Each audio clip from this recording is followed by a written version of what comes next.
तो सिर्फ आंध्र प्रदेश नहीं बल्कि अलग अलग जगहों पर जहां जहां बालाजी का मंदिर है, ये लड्डू वहां प्रसाद के तौर पर भेजे जाते हैं। कहां कहां भेजे जाते हैं, जानकारी आपके सामने हम जल्दी से रख दे रहे हैं। आपके लिए जानना बहुत जरूरी है कि देखिए, सबसे पहले जम्मू जाता है, वहां पर भी बालाजी का मंदिर है, वहां ये लड्डू प्रसाद के तौर पर दिया जाता है। नई दिल्ली में भी तिरुपति जी का मंदिर है, वहां पर भी ये प्रसाद दिया जाता है। इसके अलावा और कहां कुरुक्षेत्र में भी बालाजी का मंदिर है, क्योंकि तिरुपति तिरुमला देवस्थानम जहां जहां मंदिर है वो प्रसाद वहीं से आता है, टीटीडी से आता है। महाराष्ट्र में भी मंदिर है बालाजी का, वहां पर भी ये प्रसाद भेजा जाता है। इसके अलावा उड़ीसा है, लिस्ट देखिए लंबी है, तेलंगाना है, तमिलनाडु है, कर्नाटक है, इन तमाम जगहों पर आंध्र प्रदेश से ही वो प्रसादम भेजा जाता है जो लोग ग्रहण करते हैं। लेकिन ये अशुद्ध प्रसाद कहां कहां भेजा जा रहा था, ये जानकारी हमने आपके सामने रख दी है। भारत में अलग अलग जगहों पर ये मंदिर है और आपको ये भी बताएं कि जो ज्योतिर्लिंग है, जो मठ है, जैसे कहा जाता है कि प्रचार धर्म का और किया जाए, सनातन को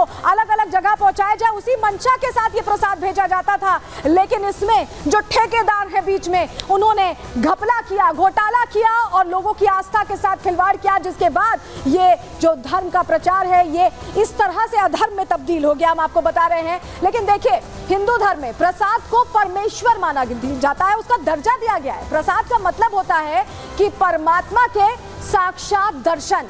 लेकिन यह हैरान करने वाली बात है कि इस मामले में तो प्रसाद में ही मिलावट हो रही थी और लोगों के साथ इतना बड़ा विश्वासघात हो रहा था कि बहुत सारे लोग तो इस पर यकीन भी नहीं करेंगे। लेकिन जिस तरह से प्रसाद की लैब टेस्ट रिपोर्ट आई है, वो इशारा प्रसाद में जानवरों की चर्बी की तरफ ही कर रही है। दो बार क्रॉस चेक हुआ है। ये सुनते हैं इस पर श्रद्धालुओं का क्या कहना है। रणनीति है, किसी ने ऐसे कुछ फैलाया होगा, कुछ ना कुछ इसके मकसद। रिपोर्ट आए हैं कि भाई चर्बी मिला हुआ है, तो वो हाँ बिल्कुल बहुत ख़राब है हिंदू धर्म के लिए। हिंदू धर्म हमेशा से मांसाहारी नहीं रहा है, भगवान को चढ़ाना वाला लड्डू है, तो ये बहुत गलत बात है। हिंदुओं के साथ एक खिलवाड़ किसी सोची समझी रणनीति का हिसाब हो सकता है। कूटनीतिक कोई गैर हिंदू लोग हैं, चाहे मुस्लिम हो, ईसाई हो, कोई भी हो, या अपने हिंदू में भी ऐसे शरारती कोई तत्व हो, उनका भी हो सकता है। लेकिन इसका खुलासा भी हो जाएगा और दूध का दूध पानी में हो जाएगा। जो मिलाते हैं, जो करते हैं काम, उनके लिए गलत है। खिलवाड़ वही लोग करते हैं जो अंदर के लोग होते हैं, और वो इसलिए करते हैं कि शायद वो असली चीज को बचाने के लिए। जगमोहन रेड्डी ने जो निकृष्ट कार्य किया है, हिंदू धर्म को भ्रष्ट करने का कार्य किया है। भगवान का जो प्रसाद होता है उसको पान करके व्यक्ति अपने आप को जो भक्त रहता है वो सौभाग्यशाली समझता है। उसमें गाय का बीफ और उसमें जो है हड्डियों का चूरा, साथ में उसमें मछली का तेल, इससे निर्माण किया गया। जगमोहन रेड्डी ने जो काम किया है वो उसके खिलाफ राष्ट्रीय सुरक्षा अधिनियम के तहत रासुका की कार्रवाई होनी चाहिए और उसे जेल में डालना चाहिए। हमारे हिंदू धर्मावलंबी को भी भ्रष्ट करने का काम किया उसने। तो जिस प्रसाद को लेकर विवाद छिड़ा हुआ है, चलिए उसका इतिहास भी आपको बता देते हैं। देखिए, तिरुपति बालाजी मंदिर का प्रसाद देश भर में मशहूर है, लोग मंगवाते हैं प्रसाद ग्रहण करने के लिए खास तौर पर, और इसको बनाया जाता है। इसकी क्वांटिटी लाखों में होती है, रोज ये चढ़ता है, 3 टाइम प्रभु के चरणों में से चढ़ाया जाता है और ये देश भर में मशहूर है। हमें जल्दी से प्लेट बदलेंगे, अगली प्लेट रखेंगे दर्शकों के सामने, अगली जानकारी रख देते हैं जल्दी से। प्रसाद के तौर पर तिरुपति मंदिर में लड्डू ही दिया जाता है, ये लड्डू चढ़ाया हुआ होता है, वो दिया जाता है। माना जाता है कि इस प्रसाद के बिना दर्शन भी पूरे नहीं होते और मंदिर में अलग अलग तरीकों से प्रसाद बनाया जाता है। ऐसी ही रसोई है जिसमें प्रसाद बनाया जाता है और पूरी शुद्धता के साथ लड्डू के प्रसाद का निर्माण किया जाता है। लड्डू पोटू एक रसोई घर है, जो अगर आप गए होंगे तिरुपति तो आप देख भी सकते हैं, जहां लड्डू तैयार होता है। लड्डू पोटू बोलते हैं उस जगह को, उस रसोई घर को। लड्डू पोटू में रोजाना 8 लाख लड्डू तैयार किए जाते हैं। इसकी क्षमता है, श्रद्धालुओं के लिए तैयार किए जाते हैं।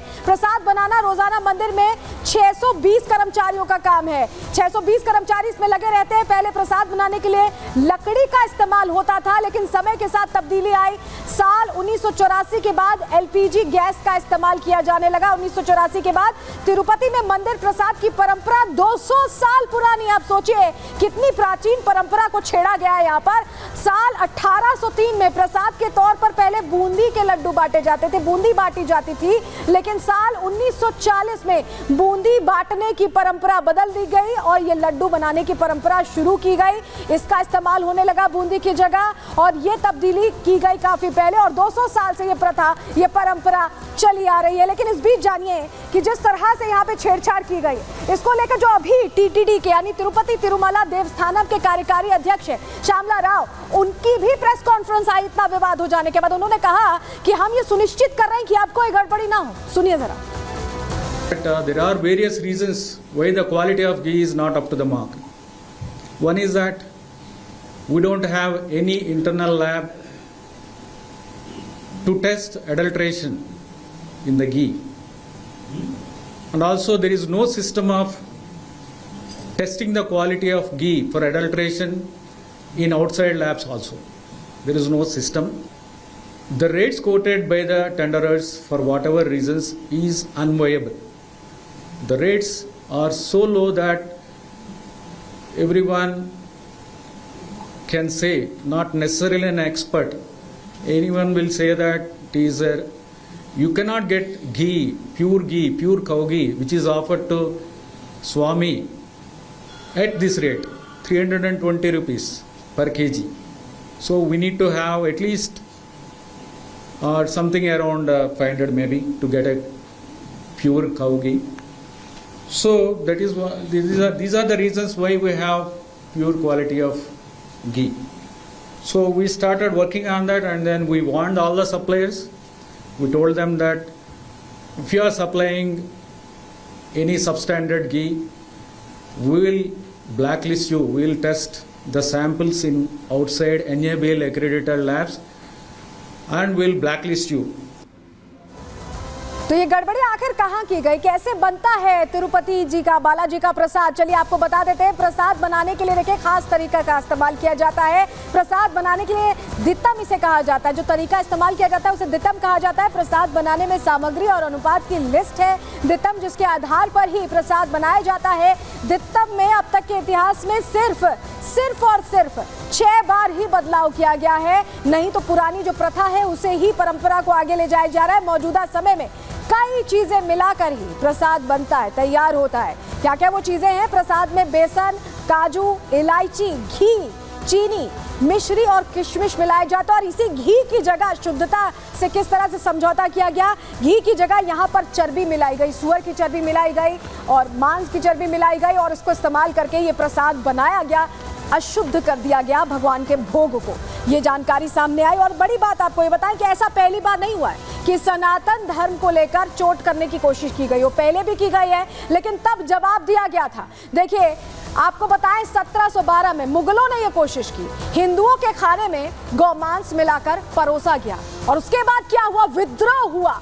मुगल शासन को हिंदुओं ने उखाड़ फेंका, मुगल गवर्नर को माफी मांगने की नौबत आ गई है। 1712 की कहानी आपको बता रहे हैं। और उसके बाद ब्रिटिश हुकूमत ने यह कोशिश की 1857 में, जहां कारतूस में गौमांस और सुअर की चर्बी मिलाई गई। मंगल पांडे आपको याद होंगे, मंगल पांडे जैसे क्रांतिकारियों ने उस वक्त विद्रोह किया, आवाज उठाई। ब्रिटिश शासन को लगभग उन्होंने उखाड़ फेंका और कुछ समय बाद आजादी भी मिल गई, लेकिन आवाज तब भी बुलंद की गई। और अब 2024 में ये मामला सामने आया, हिंदुओं के पवित्र प्रसाद के साथ, प्रसादम के साथ खिलवाड़ हुआ है। और अब प्रश्न ये है कि दोषियों पर आखिर एक्शन कब होगा, सवाल ये खड़ा किया जा रहा है और इसको लेकर जवाब का भी इंतजार है। और सनातन बोर्ड बनाने की मांग भी अब उठती दिखाई दे रही है, क्योंकि वक्फ बोर्ड तो है, सनातन बोर्ड भी बनाया जा सकता है। इसको लेकर क्या होता है इस पर नजर रहेगी।